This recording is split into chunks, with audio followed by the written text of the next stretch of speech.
Warren Buffett की बचपन की बुक 1000 वेज टू मेक $1000 से बताए गए हैं और कुछ आइडियाज वो हैं जो मेरे फ्रेंड या किसी नोन ने एग्जीक्यूट करे हैं। तो आई होप इस वीडियो को सुनने के बाद बहुत से आइडियाज आपके ब्रेन में आएंगे। So let's start my dear brothers and sisters. सबसे पहले जो लोग नहीं समझते तो फाइनेंशियली फ्री होने का मतलब ये है कि हमें इतना पैसा हर महीने मिलता रहे जिससे हमें अपनी बेसिक नेसेसिटी के बारे में ना सोचना पड़े। तो बेसिकली फाइनेंशियली फ्रीडम अचीव करने के दो तरीके हैं। 1, इतना कैश सेव कर लो कि हमें उससे पूरी जिंदगी पैसा मिलता रहे और ये अप्रोक्सीमेटली आता है 25 टाइम्स हमारी एनुअल इनकम के। यानी अगर हर महीने आपको 1 लाख रुपए चाहिए तो साल के हुए 12 लाख और उसका 25 टाइम्स हुआ 3 करोड़। अगर हमें हर महीने के 50,000 चाहिए तो साल का हुआ 6 लाख और 12 महीने के हुए 1.5 करोड़। यानी बहुत से लोगों के अकॉर्डिंग ये एक ऐसा नंबर है जिसे सेव करने के बाद हम फाइनेंशियली फ्री हो सकते हैं। सेकेंड तरीका है इतने पेपर एसेट्स जैसे कि डिविडेंड पेइंग शेयर्स एक्सेट्रा या फिजिकल एसेट्स जैसे कि रेंटल प्रॉपर्टीज बना लो ताकि हमें मिनिमम हर मंथ रिक्वायर्ड पैसे मिलते रहें। तो आइए अब हम देखते हैं उन 30 एसेट्स को।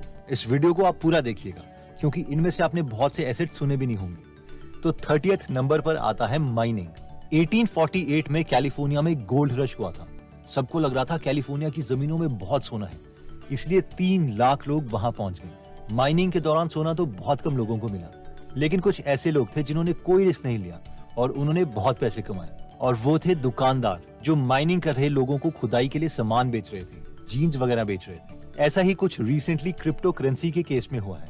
कई लोग क्रिप्टो करेंसीज खरीद रहे थे, कुछ ने पैसे कमाए और कुछ ने पैसे नहीं कमाए, लेकिन कई लोगों ने क्रिप्टो करेंसीज की माइनिंग की। तो बेसिकली क्रिप्टो वर्ल्ड में माइनिंग का मतलब है एक कंप्यूटर को ऑन करके छोड़ दो, वो कुछ बिजली लेगा और अपनी प्रोसेसिंग पावर देगा, जिसके बदले हमें क्रिप्टो कॉइन्स मिलेंगे जिन्हें हम बेच सकते हैं। अगर हम बड़े स्केल की बात करें तो चाइना और अमेरिका में लोगों ने बहुत ही लार्ज स्केल में क्रिप्टो माइनिंग की और बिटकॉइन वगैरह के प्राइसेस बढ़ने पर उन्होंने बहुत पैसे अर्न किए। छोटे स्केल में बात करें तो लोग अपने घरों में इन माइनिंग रिग्स को रखकर बहुत पैसे कमा रहे थे। एक्चुअली एसेट्स की डेफिनेशन में ये ऑलमोस्ट ट्रू एसेट था क्योंकि इसे मैनेज करने के लिए हमें अपना बहुत ही कम टाइम इन्वेस्ट करना था और इन्वेस्टमेंट हम 25 से 30 हजार में स्टार्ट कर सकते थे। 29th नंबर पर आता है प्रिपेयरिंग माइनिंग रिग्स। अब कई लोगों को ये भी रिस्की लग रहा था कि यार हम माइनिंग रिग घर में क्यों लगाएं, पता नहीं कल को बिटकॉइन या इथेरियम का प्राइस बढ़े या ना बढ़े। तो जो ज्यादा सेफ प्ले करना चाहते थे उन्होंने माइनिंग रिग्स खुद यूज करने के बजाय बेचना स्टार्ट कर दिया ताकि वो हमेशा प्रॉफिटेबल रहे। तो माइनिंग रिग्स बेसिकली आप मान सकते हैं कि एक तरह का सीपीयू का डब्बा है। 28th नंबर पर आता है माइनिंग कार्ड्स। क्रिप्टो माइनिंग में नेक्स्ट तरीके के लोग वो थे जो एक्चुअल में माइनिंग रिग्स भी नहीं बेच रहे थे बल्कि उसके अंदर के जो ग्राफिक कार्ड्स हैं, मदरबोर्ड्स हैं, वो बेच रहे थे और तभी इन कार्ड्स का ऑर्डर करते जब एक्चुअल में डिमांड होती। कई लोगों को बीच में इसमें नुकसान भी हुआ क्योंकि ऐसा लग रहा था कि गवर्नमेंट ऑफ इंडिया क्रिप्टो को बैन कर सकती है। 27th नंबर पर आता है रेंटिंग। तो हमारे एक नोन थे जो कि एक नॉर्मल सी जॉब में थे, लेकिन वो हर साल कुछ डिफरेंट करते थे जो बाकी उन्हीं के एज ग्रुप के लोग नहीं करते थे। हर साल वो थोड़े थोड़े पैसे इन्वेस्ट करके उन्होंने अपने रिटायरमेंट तक एक रेंटल प्रॉपर्टी क्रिएट कर दी थी जिसमें 10 से 12 यूनिट्स थे और सारे रेंट पर चढ़ चुके थे। यानी अब वो फाइनेंशियली फ्री थे। इतना ही नहीं, अगर वो चाहते तो उसी बिल्डिंग में और कमरे बनाकर और रेंटल इनकम जनरेट कर सकते थे। I hope you got the point कि ये एक कॉमन एग्जाम्पल है, लेकिन बहुत ही कम लोग इसे एग्जीक्यूट करते हैं क्योंकि एक थोड़ा स्लो मेथड है। अगर आप सोच रहे हैं कि मेरे पास इतने पैसे तो है नहीं कि मैं रेंटल प्रॉपर्टीज में लगाऊं, तो इसके लिए नेक्स्ट एसेट क्लास आपके लिए आती है और 26 नंबर पर है REIT। जिस तरह से हम म्यूचुअल फंड्स में बहुत से लोग मिलकर एक एक्सपर्ट को पैसे देते हैं कि वो बेस्ट कंपनीज में हमारे लिए पैसे इन्वेस्ट करें जिसका रिटर्न हमें मिलता है, वैसे ही रियल एस्टेट में जब हम प्रॉपर्टीज के एक्सपर्ट्स को पैसे देते हैं तो वो अच्छी प्रॉपर्टीज खरीदते हैं और उसका रेंट सब में डिस्ट्रीब्यूट कर देते हैं और ऐसे एसेट्स को REIT कहते हैं, यानी रियल एस्टेट इन्वेस्टमेंट ट्रस्ट। इसमें हमें रेंटल इनकम के साथ साथ अगर प्रॉपर्टी की एप्रिसिएशन भी होती है तो उसका बेनिफिट भी मिलता है। इंडिया में भी अभी कंपैरेटिवली ये न्यू कॉन्सेप्ट है, लेकिन embassy office park REIT, Mindspace business park REIT and Brookfield India real estate trust India की रियल एस्टेट इन्वेस्टमेंट ट्रस्ट है। 25th नंबर पर आता है डिजिटल कोर्स। अगर हमारे पास कोई भी स्किल है, investing, video editing, real estate, digital marketing, तो इसका डिजिटल कोर्स बनाकर हम ऑनलाइन सेल कर सकते हैं। बट इसके लिए हमें मार्केटिंग स्किल्स चाहिए होंगी या ऑडियंस जो हमारे पास पहले से ही है। मार्केटिंग स्किल्स के बारे में डिटेल में हम आगे डिस्कस करेंगे। 24th नंबर पर आता है डिविडेंड पेइंग स्टॉक्स। कई कंपनीज इतनी बड़ी हो जाती है कि उन्हें पता नहीं चलता कि वो अपना प्रॉफिट दोबारा से रीइन्वेस्ट कहां पर करें, इसलिए वो अपने प्रॉफिट का कुछ हिस्सा अपने शेयर होल्डर्स को दे देती है, जिसे डिविडेंड बोलते हैं। इसका फायदा इन्वेस्टर्स को ये होता है कि अगर कंपनी अच्छी चलती है तो उनके शेयर का प्राइस भी बढ़ेगा और साथ में डिविडेंड भी मिलता रहेगा। बजाज ऑटो, आईटीसी, गेल ऐसी कंपनीज हैं जो डिविडेंड देती हैं। मगर इन कंपनीज के शेयर्स को खरीदना भी है या नहीं, ये कैसे पता चलेगा? तो अगर आप इस एसेट क्लास में इंटरेस्टेड हैं तो आप द फैल्कन मेथड बुक को स्टडी कर सकते हैं।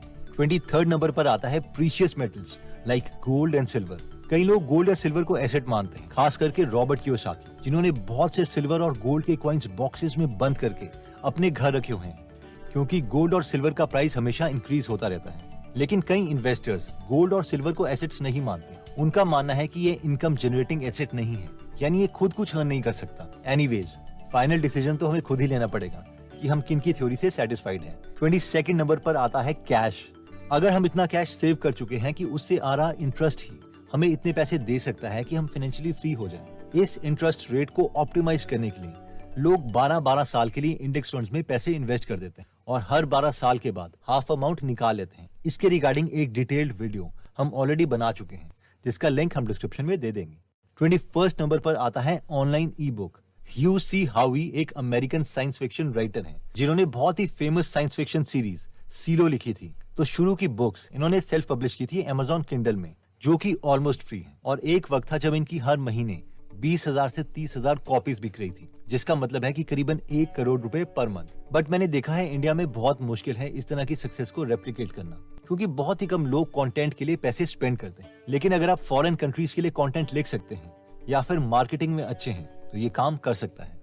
20th नंबर पर आता है रेंट योर कार। एक हमारे नोन है जो कि जॉब में है और उन्होंने अपनी एक एक्स्ट्रा कार को रेंट पर दे दिया था टूरिज्म के लिए, क्योंकि उनके कुछ फ्रेंड्स होटल्स में थे, जिससे उनकी कार की सारी इंस्टॉलमेंट्स पूरी होगी और कार लोन खत्म होने के बाद भी उन्हें एक्स्ट्रा इनकम आती रही। इशू ये होता है कि हम एक एसेट बना के रुक जाते हैं, बल्कि रियल फाइनेंशियल नॉलेज वो है जब हम एसेट्स को लाइफ लॉन्ग बनाते रहते हैं। 19th नंबर पर आता है फार्मिंग।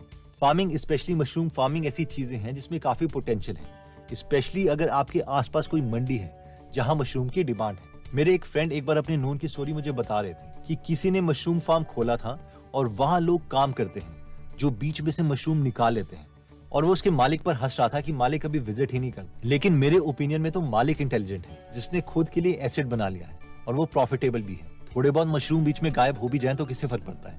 एनीवेज, 18th नंबर पर आता है लैंड।